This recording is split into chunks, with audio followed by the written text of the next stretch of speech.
La Croce Rossa di Sciacca e il comitato Chiana Schunchipani promuovono una raccolta di fondi e di beni di prima necessità in favore dei profughi ucraini, accolti a Montevago nell'ambito dell'iniziativa umanitaria Un cuore per l'Ucraina, promossa dal Comune in collaborazione con l'Associazione di Volontariato A Cuore Aperto ed altre associazioni presenti nel territorio agrigentino. Siamo della Chiana Schunchipani e con la Croce Rossa e il direttivo della Chiana abbiamo deciso oggi di raccogliere dei fondi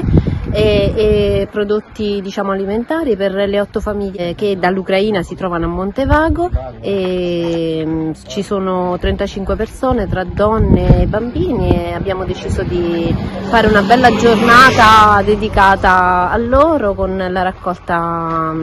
di questi fondi e di cibo anche. L'iniziativa nasce in funzione dei rifugiati ucraini lì a Montevago da parte del comune e quindi siccome abbiamo visto che ce li mettiamo praticamente in casa, l'associazione che conta 200 e forse qualcosa in più di soci ha deciso tramite il direttivo di partecipare, di fare delle donazioni in denaro per acquistare generi alimentari da destinare appunto a questi profughi appunto all'Ucraina. Speriamo, siamo all'inizio della raccolta, speriamo che ci possa essere un buon riscontro da parte dei soci e abbiamo visto che c'è stato qualcuno che non è socio che ha donato e fare quello che è possibile nei limiti delle possibilità di ognuno.